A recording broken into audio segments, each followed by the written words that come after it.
What is up, guys, and welcome back to the channel. As you can see, I'm here in my driveway again. It's very reminiscent of when the Xterra wouldn't start, but today I'm going to be working on my 2000 LX470. What we're going to be doing today is we're going to be flushing the power steering system. Now, ever since I got this vehicle, there haven't been a lot of maintenance records that I have seen on it. So one of the things that I do not know is when the last time the power steering fluid has been changed. Now, the power steering reservoir is right here. I know you can't see it on the screen right now, but the power steering fluid reservoir is right here, and the fluid inside of it does look very dirty. So what we're going to do today is get that old fluid out, push some new fluid through the system, and see if it helps our power steering work any better. All right, guys, so first things first, this is the power steering reservoir. On the top of it, it says use Dexron type ATF. So that is exactly what we're going to be using today. Also, as you can see, you have your feed hose right down here, and then you also have your return hose up here. And then also, if you notice, the level is very, very low. So what we're going to do is first we're going to suck all that old fluid out using a hand pump into a container. And then after we get that old fluid out, we're going to take this return hose off, hook it to a longer hose, and then we're going to start cycling a new fluid through the system. So let's go ahead and take this off and get started.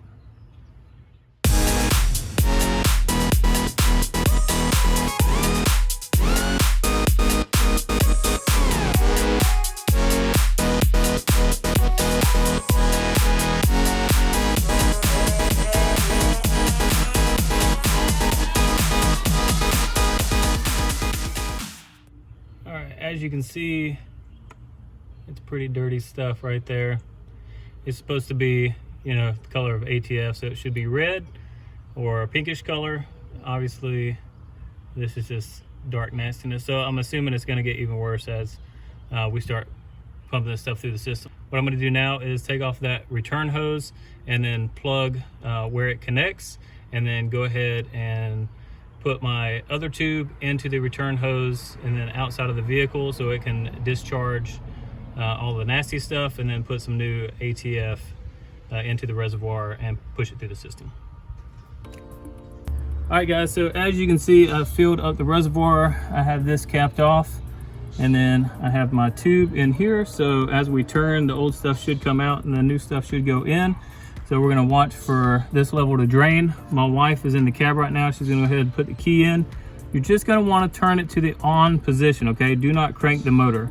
And then from there, she's gonna turn the wheels left to right, and then just listen for signals to when this starts getting low, and then I have to refill. So the completion of this job is basically when all this fluid from the return line is coming out clear, we know that we're good. We're gonna top this off, and then we're gonna start the engine. We're gonna turn it some, make sure there's no bubbles in the system, and then we should be good.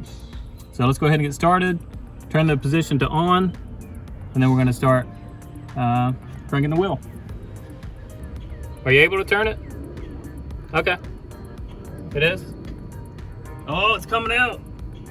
Oh, it's coming out. The old stuff's coming out.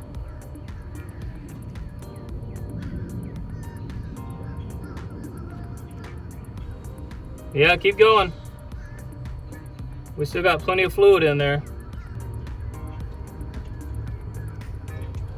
Yeah, that's better. It's going now. There are a few things that I would like to point out. First, a huge shout out to my wife for coming and helping on this very hot, humid day. Her help was instrumental in getting this job completed in a timely manner, and then also helping to keep my sanity. Shortly after starting, we came to the realization that the steering wheel needed to turn almost lock to lock, left to right, and then once we implemented the strategy, the fluid came out quicker, thus cleaning the system faster. Secondly, don't be like me and use an oversized funnel. This funnel was too large for the power steering reservoir, which made it harder to get the fluid in and made a mess throughout the procedure. Do yourself a favor if you're thinking about tackling this job and get an appropriate size funnel. Lastly, if you happen to notice the plastic bottles in the bottom right, we went through 3 of those, roughly 20 ounces each, meaning we pushed about 60 ounces of fluid through the power steering system to get it flushed.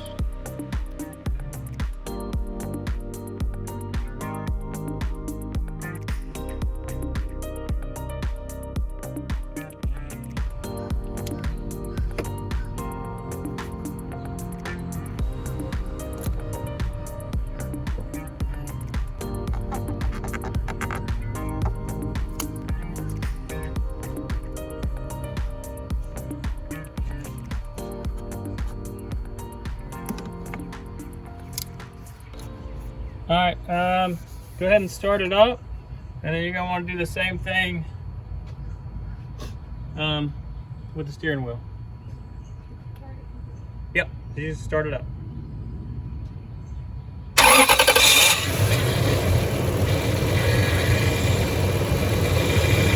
All right, guys, except for the engine being on, this is the same exact process as earlier. Basically, what we're looking for here is to make sure that there is no frothing or bubbles within the system. And then as needed, I did top off the reservoir to make sure that we stayed at the appropriate line. We continued this until we were sure that we got all the bubbles out and that we were ready for a test drive. All right, guys, it worked. It actually worked.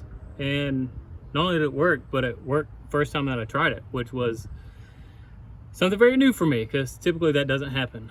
Just a quick recap. We got all the old fluid out of the reservoir that we could. We took off the return hose, attached our other hose, plugged up the return hole nozzle on the reservoir, filled up the reservoir with new ATF, and then with the key turned to on, the vehicle jacked up on jack stands, we started turning the wheel left and then right, flushing the old fluid out and pushing the new stuff in. And we just kept repeating that process until it was all clear.